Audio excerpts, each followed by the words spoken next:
This is Yaro Kubrin.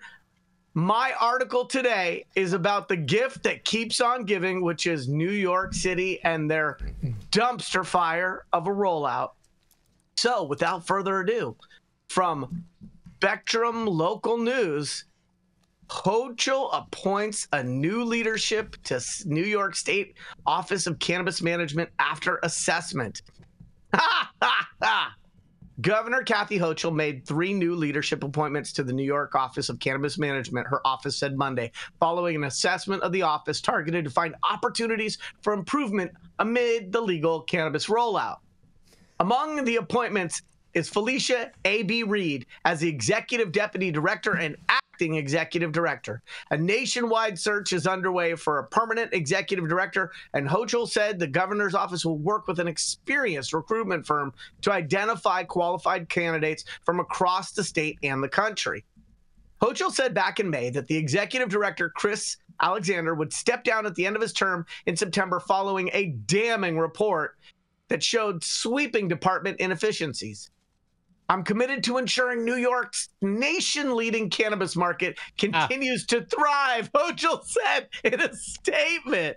With these new appointees, the Office of Cannabis Management will continue to focus on expanding the most equitable adult use market in the nation while cracking down on illicit storefronts. Let me reread that because I almost threw up on those words.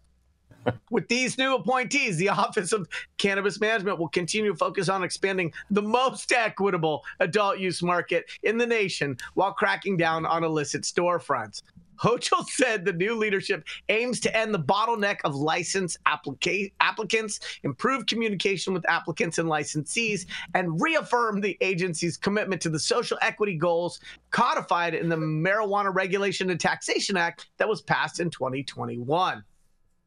Hochul earlier this spring also expressed immense displeasure with the Office of Cannabis Management's plan to approve 3 licenses and the agency's slow actions since legal challenges that stalled the market rollout were settled last fall and launched an assessment in early May to improve operations.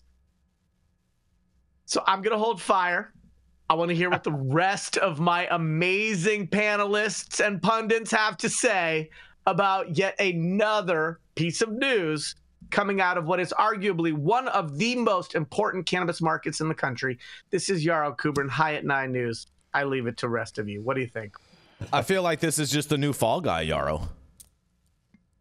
This is just the new fall guy stepping up. Sure. The person who's going to fall on the sword the next time, as soon as there's a new whatever. But this, I don't think this person is going to change anything. Fall gal. Are you saying, Jay, there's no hope for New York cannabis? I'm saying there's no hope under their Democratic leadership. Listen, man, I don't think anybody should take that bait. But what I will say, you know what? I'm starting to develop a little different view on New York when you look at it, man. Because from an economic standpoint, can't wait to hear this. They have more consumers than anybody else, right? And they have a limited amount of product.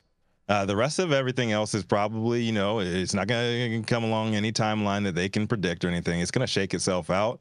And I think, like, from a business standpoint, I'm not saying like from the people's standpoint or anything, but from a business standpoint, I still think New York is going to be the big winner when it's all said and done. How long will that take, though? They have a limited amount of product. They have unlimited demand right now, limited options, and so many people want premium shit there in New York because it's New York. So I think from an economic standpoint, like New York is still a buy. It's still a when it comes to the overall industry. You just don't know who the winners are going to be because Hochul's administration has been such a mess with it. We already know who the winners are going to be. In New York. We already know who the winners are going to be in New York, bro. The winner is the Trap. That's right. That's right. The Trap always wins, man. Yeah, the Trap ain't losing New York.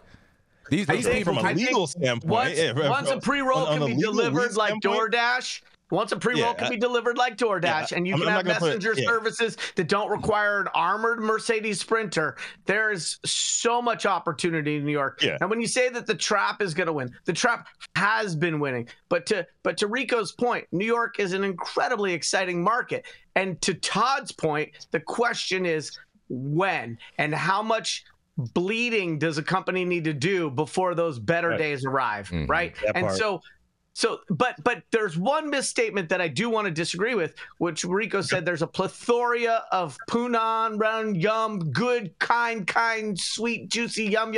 No, actually, yeah, you said it kind of like that. There is a lot of biomass. Sounds like a misquote. But the restriction on the supply chain gets down to brick and mortar retail. Hold on, so you're right. There's no good weed out there. There's no good weed out there. Yeah, there is. It came from Cali.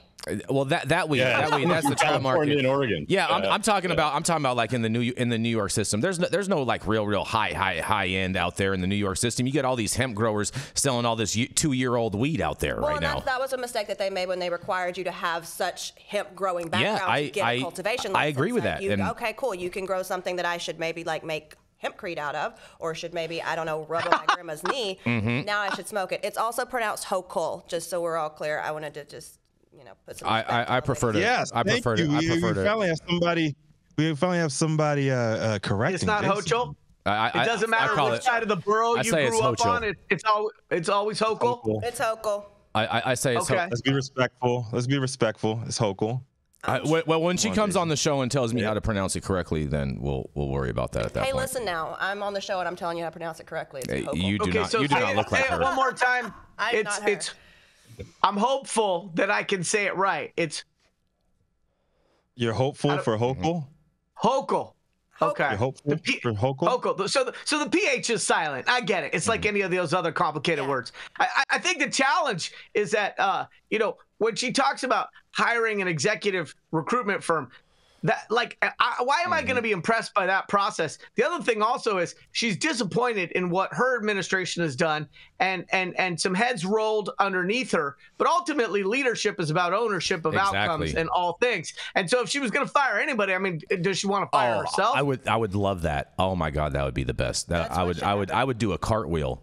If wait a second, straight up, I'll do a cartwheel. To sign do a cartwheel on the show. Really? If she fired herself, you have to sign a petition and get her out of office just so we can see that. That's what I'm saying. Can we please get a Photoshop version of Jason doing a cartwheel? With the Melania statue in the background. Yeah. The other thing also to remember is, she said that the article says that the other guy, Chris, was fired. They make some chronic in those hills. Them hills got some trichomes. So the thing that was also really challenging is it said that this Chris guy was fired for inefficiencies. I really actually have never heard of a government employee being fired for inefficiencies. I actually thought that was built into get promoted. They usually get promoted. Exactly. That's right. So we would have been comfortable with inefficiencies. What we were not comfortable with was ineptitude and a complete lack of a rollout that gave us hundreds of stores in multiple years. So they're in their about third year now, and they've got less than 300 stores, right? And so we think about the dumpster fires that were, even some of the submarkets in California, some of the cities did better than that. And so this, and back to Rico's point about, isn't there a lot of great cannabis out there? It doesn't matter because you can't buy it because there's not enough retail to support the supply, which means that all those people are going to have to divert it or monetize it in questionable fashion if they don't want to sit on a bunch of biomass and let it oxidize.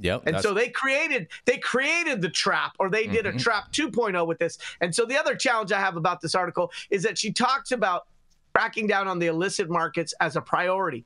I don't think that a department that is tasked with standing up a regulated industry is the same department that should be tasked with regulating against the illicit market. You know what their task should be, Yarrow?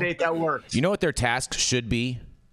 More Melania statue. Well, no. Their task as the OCM out there should be, how do we make these establishments more desirable for people to want to go and shop in, as opposed to going to the illicit market? Or, how do we make sure they're actually able That should to be their open? task. How do we make sure that we're protecting equity and it's not, some rich white guy, sorry, love white guys, do really, truly do, behind all of these social equity licenses? I don't think that, that's the Steve D'Angelo plan. Remember what happened in Harborside when all of his competitors got arrested somehow? That's the Steve D'Angelo plan. I'm going to put you in jail and I'm going to take your spot. So that definitely shouldn't go hand in hand. And I heard somebody on this show at one point say that, why don't the licensed operators and the people call the police on the bodegas of New York?